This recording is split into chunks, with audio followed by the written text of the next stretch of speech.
Well, everyone, our seminarian is from First Pre-Theology in the Diocese of Arlington. Robbie Renner, yes, First Pre-Theology. You guys here? Rob comes from, as I said, the Diocese of Arlington from Northern Virginia. He loves to hike and to backpack, and I learned that as growing up, he also helped to raise chickens and horses and goats. Where is Robbie? Where does Rob go? Goats? Goats, it's real. Yes, goats. He's not from Wichita or Lincoln or anywhere. He is from Arlington. And of course, Rob likes to play soccer, so that's why we accepted him. So without further ado, we're very happy to have Rob come and tell us his vocation story.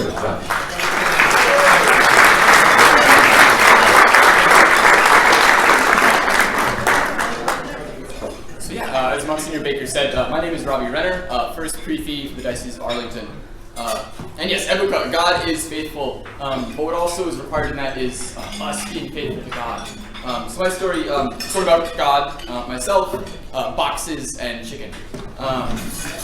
So I was born and raised youngest of four, cradle Catholic, and just a fantastic family. We were always around at the church. All of us went to what do you call it? School. That's right. Yeah. School at a Catholic school as well as high school altogether, and it was awesome. I was the youngest, so I was brought around everywhere as a kid, and it was awesome to see my siblings growing, and also, especially for myself, to be around the parish and to see our priests. Can I just hold this? Yes. Sorry, Marianne's back. Oh, this is better. Okay, great. Yes, just to see our priests, especially as a really young kid. So, by kindergarten, when I was walking around the school and I was a celebrity because I used to sing whenever I walked into classrooms when my mom was delivering a script, I would see the priest and I'd say, wow, I want to be a priest. I want to be like you when I grow up. I don't have to our bishop whenever he was in town for confirmations or whatever. I'd go up to him and say, Bishop, do you remember me? And he said, oh, yes, my son. I said, no, what's my name? He learned pretty quick. And I would tell him, I want to be a priest. I want to be a priest. So I grew up, and then, as for many of us, what happens is that changes. Whether it's you finally see a girl, like, wow, I really like her. Wait, I can't do that as a priest. Let me just not do that. And I really became afraid to actually own this as something that I legitimately wanted to do. So I remember being asked at a party in 8th grade by a good friend, his uncle, saying, like, so you wanted to be a priest as a kid. Like, what do you think about that now? No, I don't think that's what I'm going to do. Notice it was what I am going to do. God is nowhere in this picture. He wasn't my life, but he was, like I said, the story's about boxes, right? He's in a very nice little box over there for Sunday, for whenever I'm there at the parish and I'm serving. That's where God is, and I'm going to keep him there. I'm not going to let him actually into my heart. When I was there sometimes, though, that did happen, but it stayed there. I wasn't truly honest with myself, so that in high school, when I find myself in adoration on an off chance, really, and I meet Christ and I experience the peace that he gives us in our heart, I just leave it there in the box. And I walk away and I say, that was nice, but that has no weight on my life. So my freshman year of college, I went to a small school in Georgia, and I met this non-denominational missionary named Stephen. And Stephen took me out to a chicken place called Zaxby's, and it was fantastic. And it was great because we just talked for a long time, and then he finally asked me, so like, you're Catholic, like what does that mean? So I started to explain to him all these awesome doctrines of faith. Because I went to Catholic school all my life, and you take a theology class, you take a class about the church history, and so I loved the church, I loved the teachings of the church, it all made sense. And I was sharing it with him, I'm like, yeah, and this is why you should be Catholic, because it's awesome.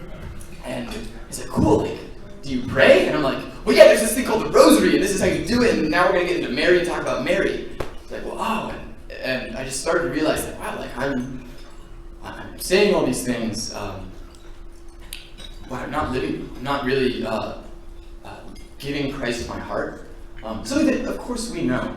But there's the really cliche line, I think it's cliche, but Mother Teresa said it, so it's that much. Isn't Mother Teresa, the longest distance on earth is 18 inches between the head and the heart? I think it's Mother Teresa. If it's not, it should be. If it's not, it should be, right. And that was the case for me. So by my junior year of college, I went to a different school at that time. I transferred to the University of Mary Washington in Fredericksburg, back in the Diocese of Arlington. And I met another missionary named Nick, and we were at a different chicken place, Chick-fil-A. I don't know what it is, missionaries and chicken. So he asked me, we got to know each other, and then he asked me, so why are you Catholic? I thought about that for a minute. I don't know. Well, like, my parents are Catholic, right? Like, I was raised this. I've experienced suffering in my life. I've experienced struggle. It seems to have worked for them. Maybe if I lived my life out in this same faith, maybe that'll work.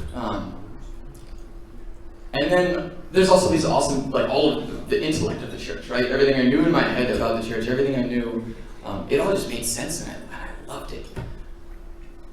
And so he asked me, well, do you pray? The missionaries have a certain way of going about things, it seems like. Do you pray? And I said, well, not really, but I know I should. And at that point, I've been knowing it for really all my life, but really strongly for about a year or two.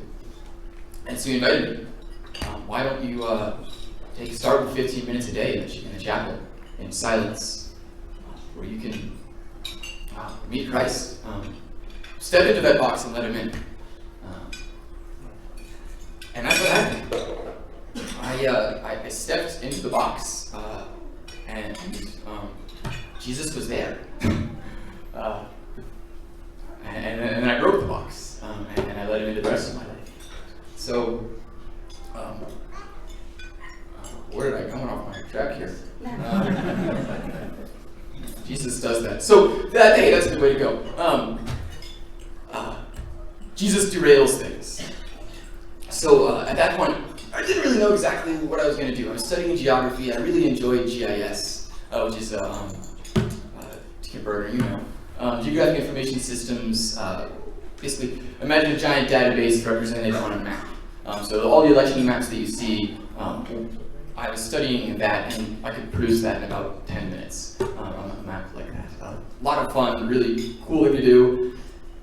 And I was thinking, yeah, that'd be a really great thing to do. And I was getting more involved in the Catholic campus ministry, and I started to notice a lot of pretty girls. And I'm like, wow, and they love Jesus too. Not only am I attracted to them, but also wow, they also have this same love of Jesus that I'm finding. And so I was about to ask this girl out.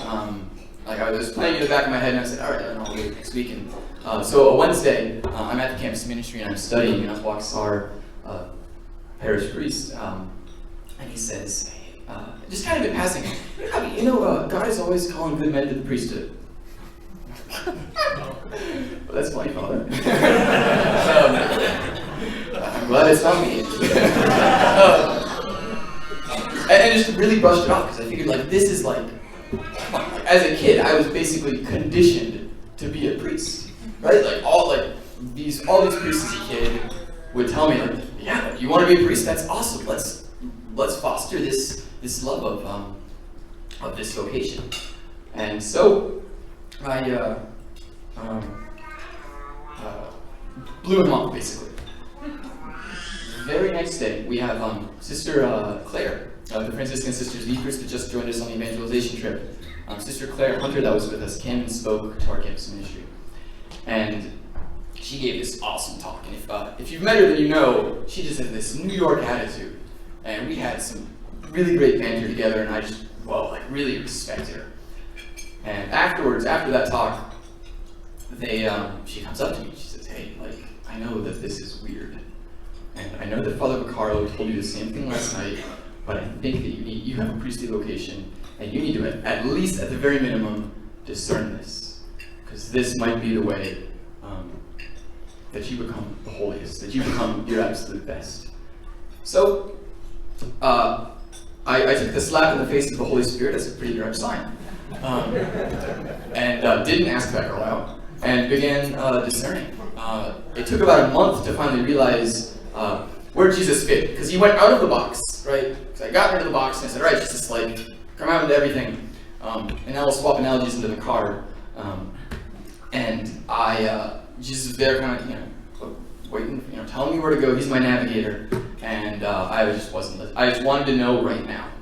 I was happy to listen, but I wanted to know right now in this very instant, what's your plan for me? Am I going to be a priest? Should I worry about this? Should I worry about that? And for about a month, at that point I was doing a holy hour.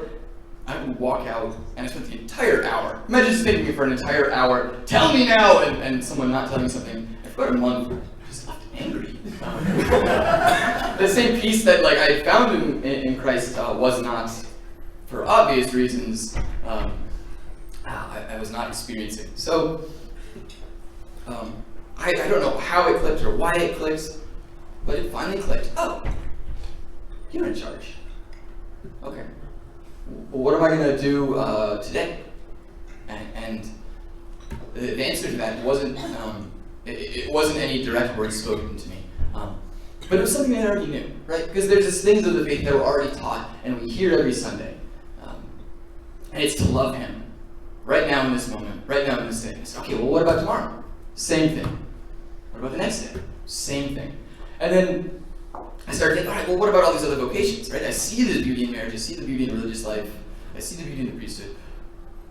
Well, what about those? I said, do you think you wouldn't love me in each of those? I said, oh, I guess yeah. We're called, no matter what in our vocation, to love Jesus, and that's where what I realized. And so I finally put Jesus was listening to him in the navigator's seat, and was just going day by day. All right, let me run closer to you. Let me know you more, and then while I get to know you more, it'll come. And it got to the point where in my prayer, I said, well, Jesus, should I ask for an application? Through my diocese, I know that this is the place that I want to serve. Should I ask for the application? And of course. And it was a yes, and just kind of positive along the whole way. And pretty early on along in that discernment too was as well, were these legitimate? As a kid, when I wanted to be a priest, and all of these other priests all along the way, was that a legitimate call? Are these a part of it?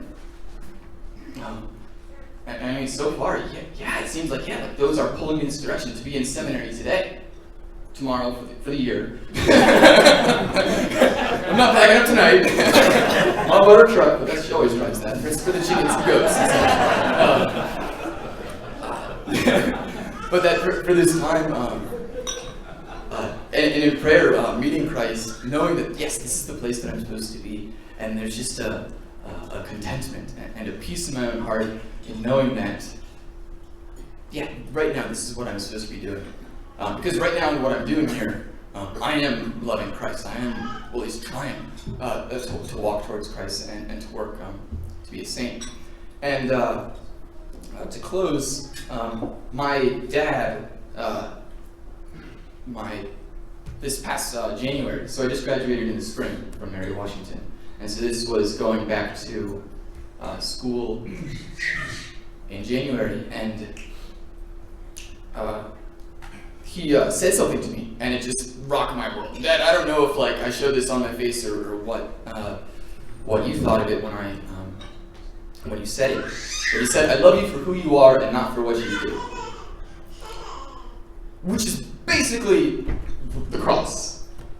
I love you for who you are and not for what you do. It's God's love for us. It's completely total and it's completely free. No matter what you do, whether he tells me, I think you'd be a great husband, a great father. I think you'd be a great priest. I think you will do great at whatever you do, and we're always here to support you. And we love you purely because you are our child, because you are my son. That is why I love you. Not for anything you do. I don't love you more that you're in the seminary, or for any choice you do, but I love you for that. So that's just one thing to remember, that the parents, my own parents, get to image to me is the love of Christ in the family for me, for their son, that we love you for who you are and not for what you did. Thank you.